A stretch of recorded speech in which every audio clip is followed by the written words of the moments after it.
Prehajamo na tretjo točko dnevnega reda. Seznanitev z letnimi poročili javnih zavodov v občini Kamnik za leto 2024. Predlog sklepa je objavljen v gradivu številka 17, letna poročila pa so objavljena na spletni strani občine. Predlagatelj je župan, poročevalci pa Katarina Vegel, Sara Sitar, Simona Albijani, Lilijana Mastikosa, Pepca Podgoršek in predstavniki javnih zavodov. Katarina, izvoli.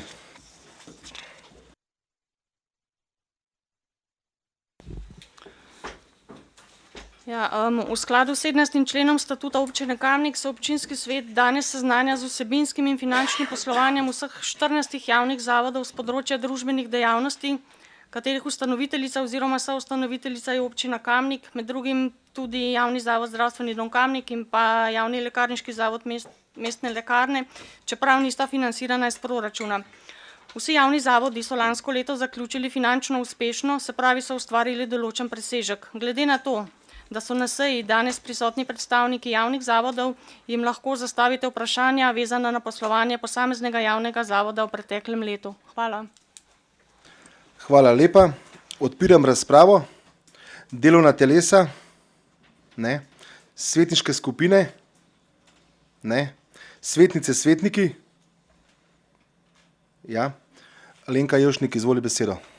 Hvala za besedo. Jaz bi, tako kot je bilo že razprava na odboru za družbene dejavnosti potekala v zvezi s tem in kot ste že navedli, kot je Katja navedla, tukaj imamo poročila javnih zavodov na področju občine Kamnik, poleg javnih zavodov, ki se tudi ne financirajo neposredno iz proračuna. Me zanima, zakaj v tem gradivu, kot je bilo to praksa do leta 2019, ni poročil o koncesijskih vrtcih.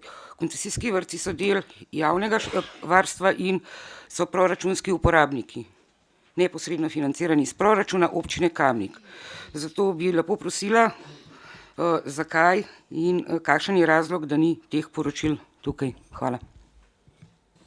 Hvala lepa za vprašanje. Katarina, izvoli besedo.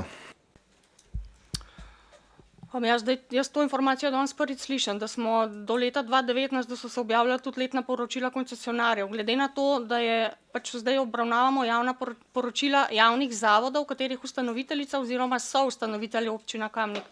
Koncesionarji so samostojne pravne osebe in jaz vem, no, teh poročil res nikoli občinski svet se z njimi ni seznanjal.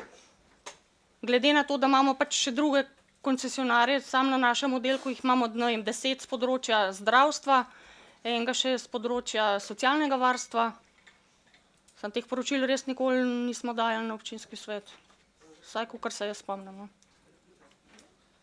Hvala lepa. Drugače pa ni nobena težava, če želite. Alenka, izvoli besedo.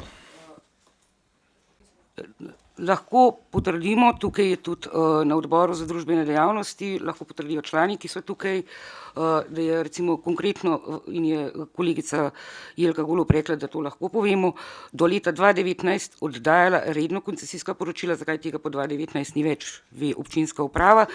Ne samo to, hodila je tudi na razgovore, poleg tega je na podlagi 3. člena zakona o javnih financah in pa tudi koncesijskih pogodb, ki so podpisane, so koncesionarji to dolžni delati. Jaz ne vem, v čem je tukaj sploh problem, ker se potem primerja neprimerljivo. Na podlagi česa se potem primerja, kaj je cenejše, kaj je dražje. Mi lahko pa to kdo pojasni. Če gospa Vegel ne ve, da se je to do 2019 dogajalo, to verjetno ni moj problem. Hvala. Hvala lepa. Še kdo? Ne. Katarina, izvoli besedo. Poročil občinski svet se z njimi ni seznanjal. Oddelek jih dobiva, ja, tako kakor letne pogodbe zahtevajo, ampak da bi se pa občinski svet z njimi seznanjal, tako kot sem rekla, no jaz se tega res ne spomnim, pa sem precej let na tem oddelku. No vem, vse tisti, ki ste že dolgo svetniki, tudi verjetno. Drugače pa, kar se mene tiče, jaz nimam nobene težave, da se še pač s temi poročili seznanjate. Ok, Katarina. Hvala lepa, replike ni več, tako da zaključujem razpravo. Glasovali bomo o predlaganem sklepu. Občinski svet občine Kamnik se seznani z letnimi poročili javnih zavodov za leto 2024. Glasujemo. Glasovanje poteka.